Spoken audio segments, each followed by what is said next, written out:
Good night, everyone. Welcome to this episode of Make It Happen with Chamara. I am Chamara Hollingsworth, and I am your host for tonight. And today I have with me Zhane Padmore. Actually, I'll be having with me Zhane Padmore, rather, and you'll get to know how phenomenal she truly is. Here she is. Let me add her to the call. And I'll take the time to just share the live. Mm-mm.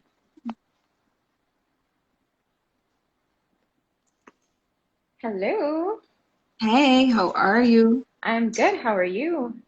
I'm well, just taking the time to share the live. No problem. Then we'll get started. Okay, welcome. Thank you. Ah, let me just get this here sorted. My the stand for my phone broke, Oh, so I'm rigging up a little something.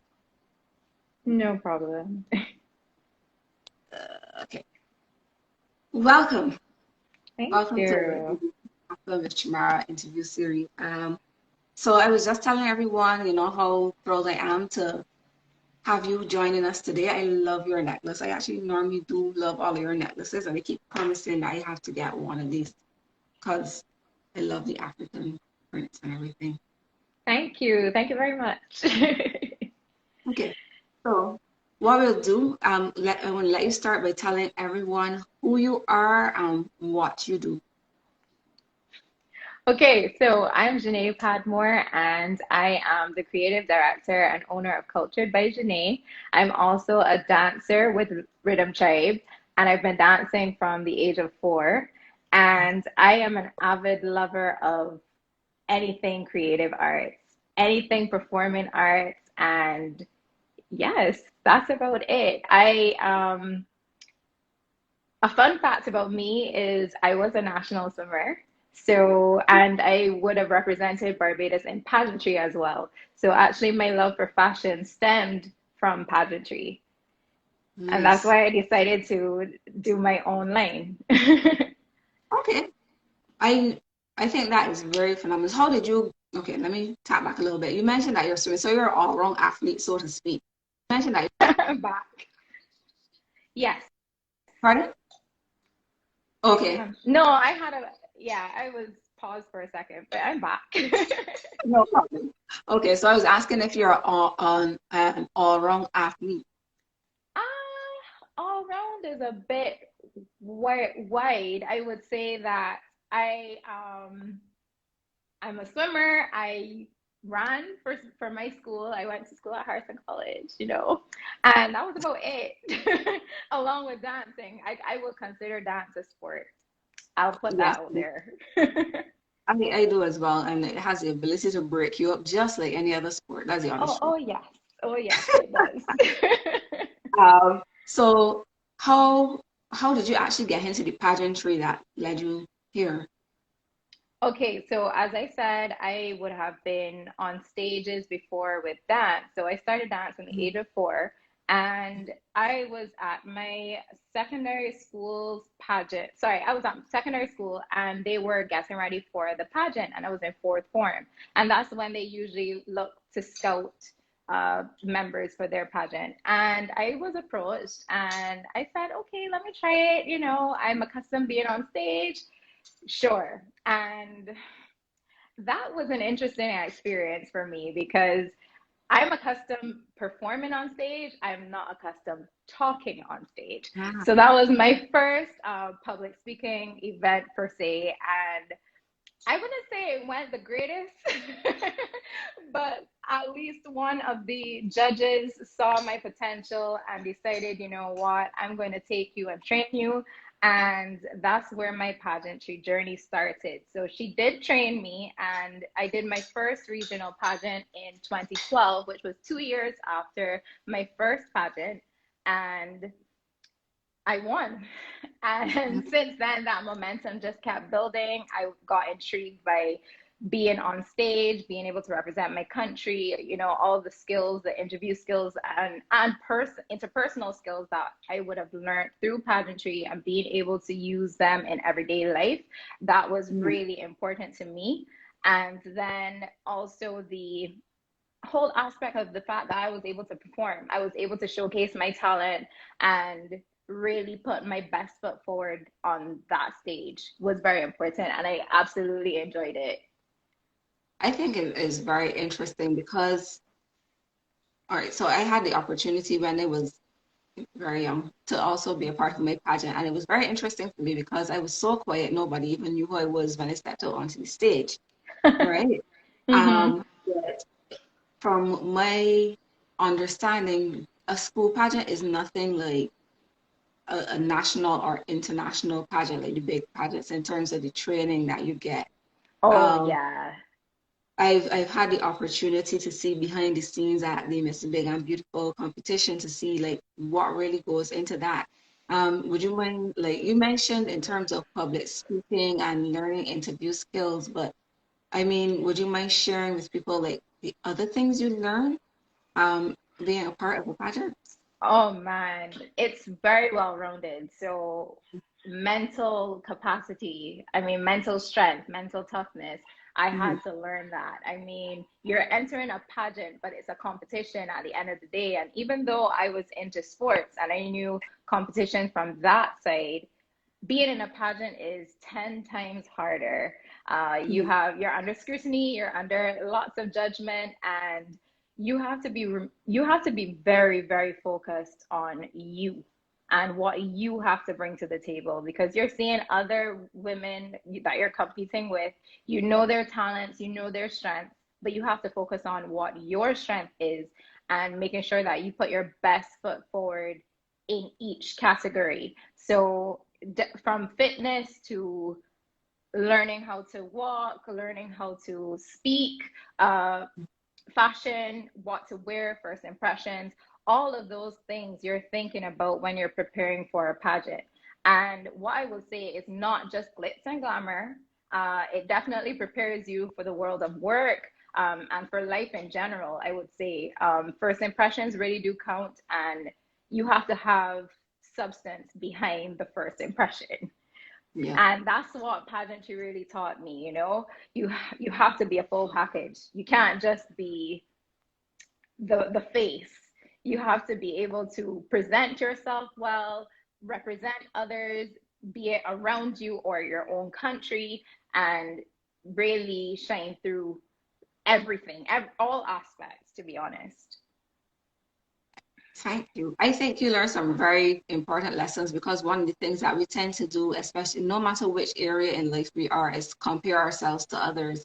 And Yes. you mentioned that in the pageantry, you actually had to forget about comparing yourselves to the people around yourself, to the people around you, and really get focused on you and what it is Mm-hmm. that you bring to the table.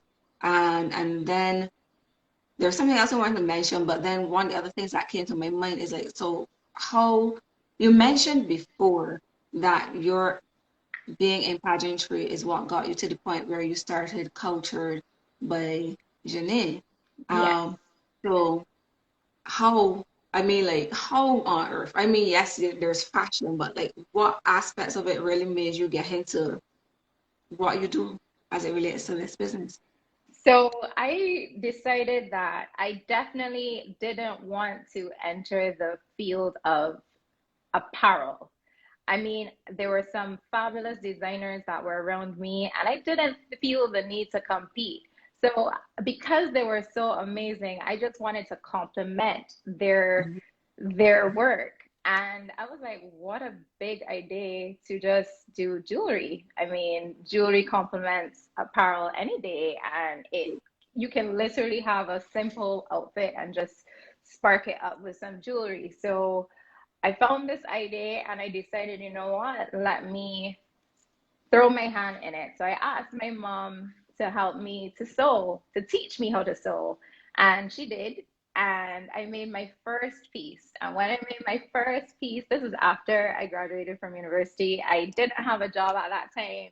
I was just in between dancing, performing, I just finished school, so I was job hunting, and I made my first piece, and I wore it to a rally, believe it or not. I was so nervous. I was like, I do not want anybody to see this piece. It doesn't look like all high quality or anything like that. I'm just gonna wear it where no one's gonna see me. And then a friend took a photo of me, and it was a nice photo, and I decided, okay, I'll post it. And the amount of comments that I received about that first net piece, I was like, wow, are you serious? To me, this doesn't even look like anything, but okay. And then just doing my market research, and I realized, the interest is out there. And I just decided, okay, I have nothing to lose. Let me just try it. And that was the birth of Culture by Zhane. Nice. So my next question then is like, how on earth did you feel when you made your first sale? Ecstatic. Ecstatic. Honestly, I was like, okay, this is happening. And then one sale became 10 sales. And I was like, okay, this is happening. This is definitely happening. And from one sale to the next, it just built momentum. And I just kept that going. And 5 years later, we're still here. Right. So what made you decide to choose this type of jewelry as opposed to the things that we would usually see? I absolutely love bright prints and fabrics. I mean, if you see me, I mean, obviously with my pieces, I can't wear bright colors or clash them, but I absolutely love bright prints and vibrant colors. And I just decided, you know what? No one else at the time was doing it in Barbados, or at least it wasn't as popular then. Let's see where it goes. Just let me think outside the box and see where it goes. And it just took off. It just took off. Because they definitely do catch the eye, and the thing about it is when you wear your pieces, you don't even have to think. I like earrings, right? Hmm. I know for sure if I had one of your pieces, waste of Hello, time, you could you not could really wear a a waste of time, something, camisole. You could wear a you know. camisole top. You could wear jeans. And the thing is, when I was going to university as well, when I was going to university, all I wore was like jeans and camisole tops or a t-shirt. And I would wear Mhm. statement jewelry to just fancy up if I felt like, I wanted to look cute, right? And I realized a lot of people do that as well. I mean, even if you're running errands or if you want to go to a cocktail party, the Mhm. versatility of the pieces is vast. Like you can do anything with the pieces. Yeah. What I like about them is that, let's say, for instance, I was just going to school, basic day, wearing regular vest and a thing. All I need to do to dress up for another event, put on one of those pieces, probably another pair of shoes, good to go. You Yep. know, Yep. I think that's really fantastic. I honestly have customers that would tell me, I was feeling drab all day and I just decided to put on a net piece. I didn't even have on any makeup. I just put on a net piece and I was getting compliments. And I was just like, okay, boost that self-esteem, please. That's what we're all about. Hmm. So mm, so would you be getting into anything else as it relates to what you do by culture by genre, or you're sticking to For this? now, I'm sticking to accessories. Yes. If Mhm. anything, I am open to collabs with other fashion designers, but for right Mhm. now, I'm sticking with accessories. Okay, so what accessories do you do so that everyone can know outside of you do anything outside of the necklaces? Yes, we do earrings, we do bangles, bracelets, chokers, belts. Belts are very interesting because you can literally wear it with a pants, you can wear it with a maxi dress, you can wear it with a bodycon dress. There's so many variations with the belts, and I find that a lot of people don't like, not that they don't like the belts, but they don't see the vision. They don't see the vision in the belts. Mhm. So you really have to think outside the box when you're wearing them and just create your own vibe. It's really about creating your own personal style. I actually like that because well, you kind of took the words out of my mouth. It encourages persons to really like step into themselves and really like Yes. mix up. Um, and I like it because just looking at the colors, I could feel my energy just building up. And it's not even on me. That's how bad it is. You don't understand. Earlier, Yeah. Barizia Jury, she was saying, yes, you're creating whole moods, you know, Yes. That is which the is goal. That is the goal because at the end of the day, I want my customers to feel their best. I want them to be even a part of the process, everything mm, is customized. It's only recently that I decided to have ready-made pieces available, but even still, each piece is one of a kind. So nice. you will not have the same piece. No one will have the same piece. Even if I were to mimic the same color scheme or how I do the layout, it still wouldn't be the same. So my customers take pride in knowing that they have their own unique pieces, and I will stay true to that always. I really love it. I think it's absolutely phenomenal. One of the things I Thank feel you. compelled to ask you about is how did you go about really like creating the brand? Like was some any deep thought, you know, put into the brand for your business and how, because you talked about the feelings of the customers. So like Mhm. how did you go about planning that out? Well, I knew based on the fact that the product is very bold and vibrant that that is the voice, the brand voice that I wanted to achieve with the Mm, brand, and I stayed true to that. I find that my personality is very bold and vibrant, so I was able to lead that process in terms of branding um, and also hearing what the customers have to say, and the feedback that they provide me with, builds it gives me enough that I can build on that and say, okay, I'm going right. I'm ticking the boxes. Okay, maybe I have to change what I want, what I have to accommodate them, but I stay true to what my brand voice really is. And I think that's really important because with all the other brands that may be out there, you may feel inclined to steer away from what mm. your true brand voice is, but no, you have to stay true to what you really are and be authentic with your brand. That's I very think important.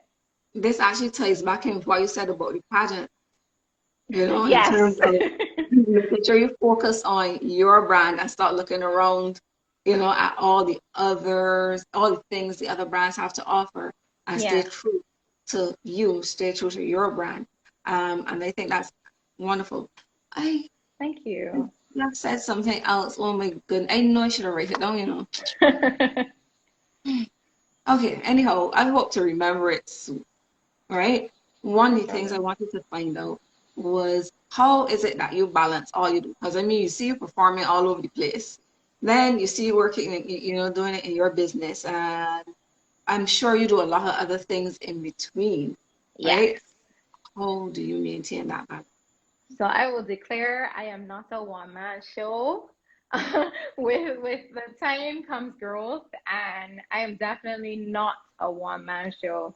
So my mom plays a pivotal role in the business, and at the time of growth, I had to make a decision of just splitting production. I couldn't do it all. I couldn't be doing marketing. I couldn't be doing admin. I couldn't be making jewelry. I just couldn't do it all. So she definitely helps me with production.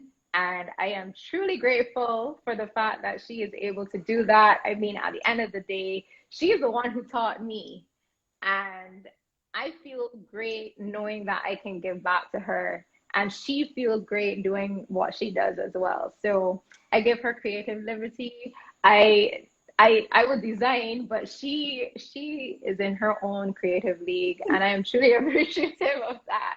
And then I also have a lot of friends that offer support as well, be it motivational or just a lending hand if I have a pop-up shop or anything like that. They're really, really supportive. And having that support team around you is very important because trust me, as an entrepreneur, you think that you can do it all, but you really can't. And you have to prioritize your time as well. So Mm, along with the support system, Definitely time management and prioritizing is key because I can't do cultured all day.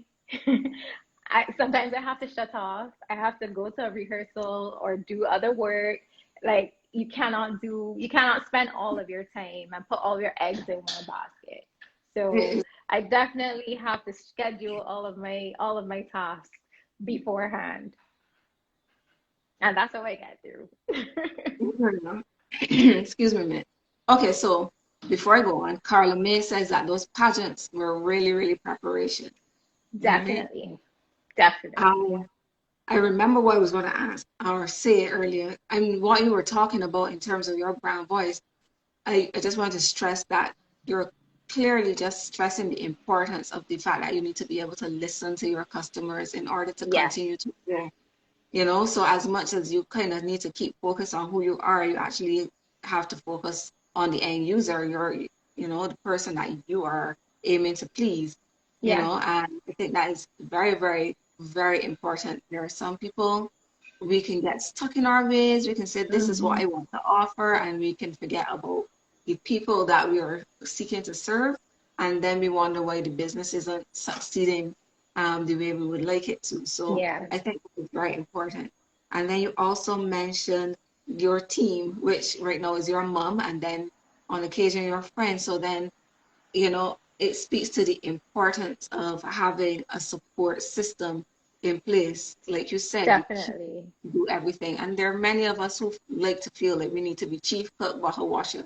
But burnout is Yep. a real And thing. trust me, that's why I decided to cancel that because I suffered from burnout. And from the minute that happened, I said, nope, can't do it again. I would not wish that on my worst enemy No. because I would never forget. I had a moment, I'm going to be very transparent here. I had a moment where it was Christmas time. I was preparing for some performances. And in between rehearsals, I'm there trying to do my jewelry and well, what I could do on the go. And I I was spreading myself too thin. On top of that, I had people coming to the rehearsals for deliveries, and it was no, it was too much. It was too much. And I said, honestly, no, no, you have to delegate. You have to delegate.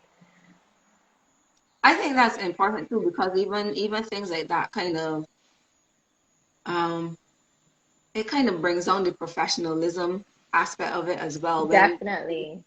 and when I speak to that is like your professionalism as a dancer as well as a business person, because here you are after rehearsal and then you have to stop rehearsing to go and do something with somebody when you should be focused on the rehearsal.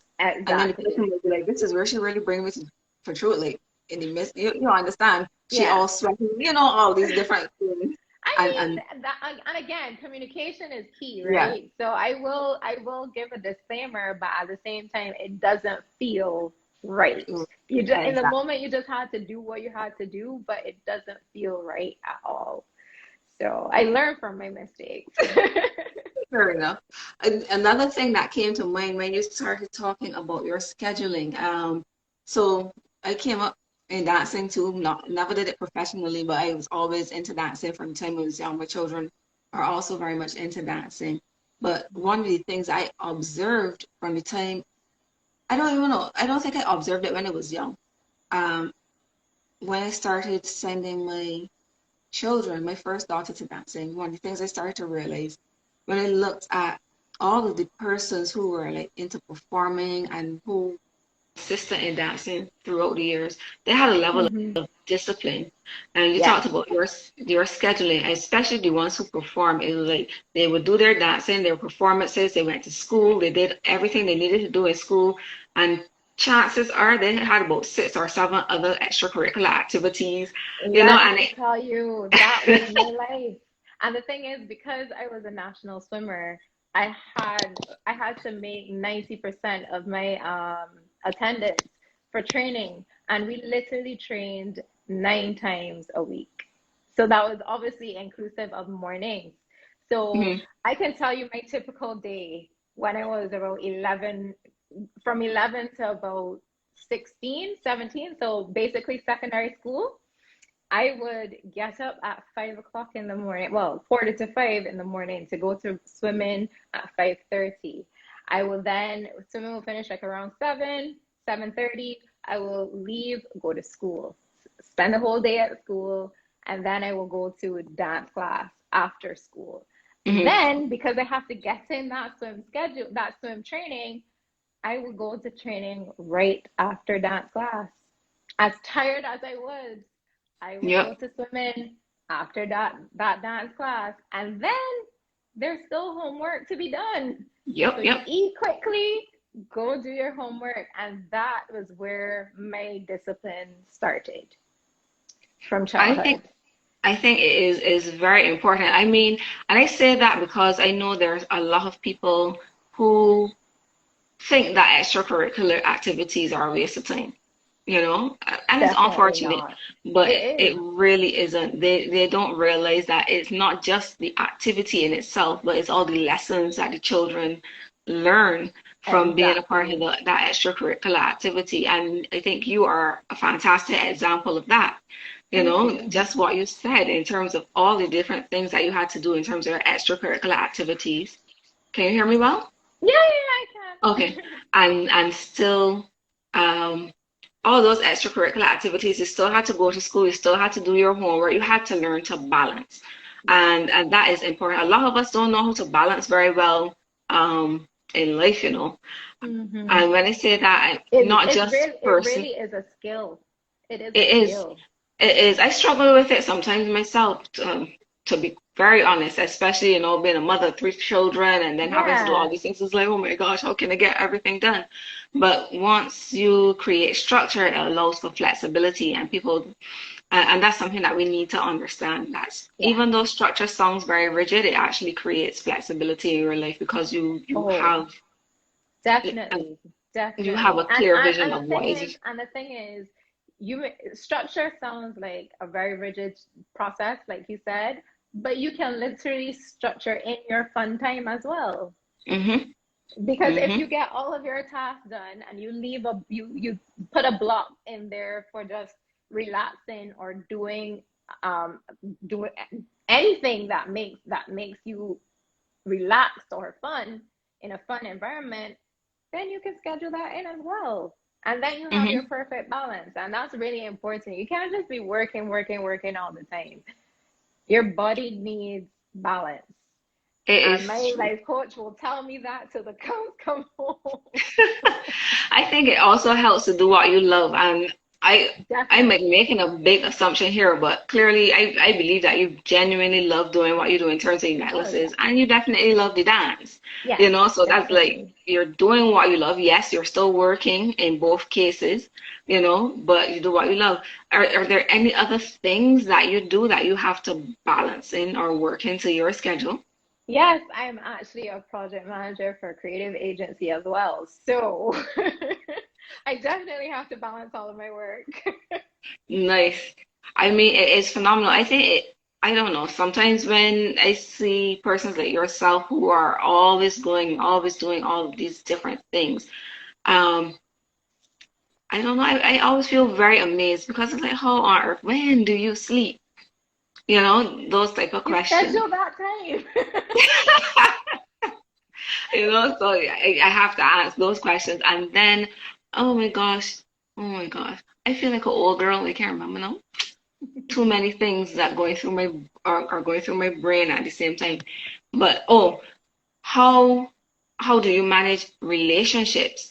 Like relationships with family, with friends, intimate relationships, whatever. How do you manage those type of relationships with such a busy schedule? Do you get challenges with those? I would say in the past there were challenges. However, I have also learned the importance of having those relationships around you because at the end of the day, you're human. So you Hmm. make time.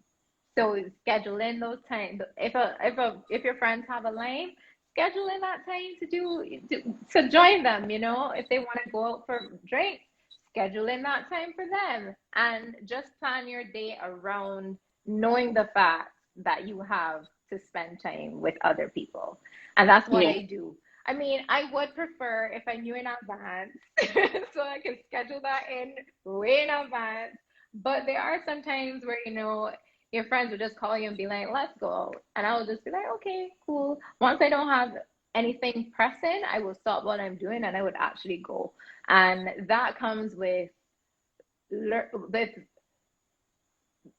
previous challenges that I would have faced. So there was a time that I would literally not see my friends at all, especially during crossover.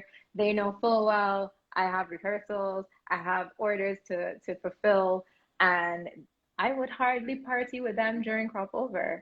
But if it's Christmas time, I will find time, and it's just about them knowing what you are about and knowing how Mhm. your schedule is and then accommodating that. So I would say that I've definitely gotten better with my relationships. I actually make time for them. I block time for those relationships. But it was not always like that. I've definitely learned how to to balance it all because honestly, at one point it was just okay, grind, grind, grind, grind, work, work, work, work, Mhm. and that was just not the greatest balance. You definitely need to spend the time with the people who are around you, who love you, who support you. That's definitely important. So I put my time for them. I I think that's phenomenal. So I hear that based on what you're saying, the things that come out to me are prioritization, Yes, and yes, communication, you yep. know, and those things really help to balance the relationships. I just finished reading The Year of Yes by Shonda Oh, Rhimes, I love that book. you know, and somehow what you were saying kind of reminds me of some of the things she said in the book, like when she talked about she started to realize that she was drifting from her children, and then she started to ensure that whatever she did, she would drop what she's doing and play with her children. Um, Boundaries. Pardon? Boundaries are very Yep, important. yep. So like making sure she played with them and built those relationships with them. I think that is what stuck out to me. And Yeah. even recently, I realized that something like 15 minutes is literally like 1% of your day. Like, Yeah. once you put that into perspective, it helps for you to just say, okay, look, I can carve out 15 minutes and spend with Yeah. you, or carve Yeah. out 15 minutes and do this thing. That's just 1% of my entire day. Like, Even if you and chose, even if you chose 2 hours, honestly, mhm, it cannot kill you in the grand scheme of things. It exactly. really can't. It And I is say true. that to myself. I'm like, honestly, they call me the Energizer Bunny, but honestly, after a while, I don't take pride in being that. Yes, I Hmm. like my energy, don't get me wrong, but I don't take pride in going, going, going all the time. You need to spend that time and just relax and be with yourself and be with people who you love and not working. Hmm. And the reality is that you have to protect your energy, Yes, so very important. that's where those boundaries will definitely come into play. Yep, And I find sometimes we as women, and maybe some men too, we have challenges with setting and maintaining boundaries, you yes, know? yes. Um, so I think that is also very important. So as much as the year of yes was important, she even said it in her book, no is also a very important word, Equally as important. Yes, you know? definitely. So And like I would say say, within the last 2 years, I mhm, definitely learned how to say no. Like if it's not for me, if I can't do it, I'm sorry, I'm saying no, and I'm not looking back at it. mhm. I mean, trust me, I was a yes girl for quite a while.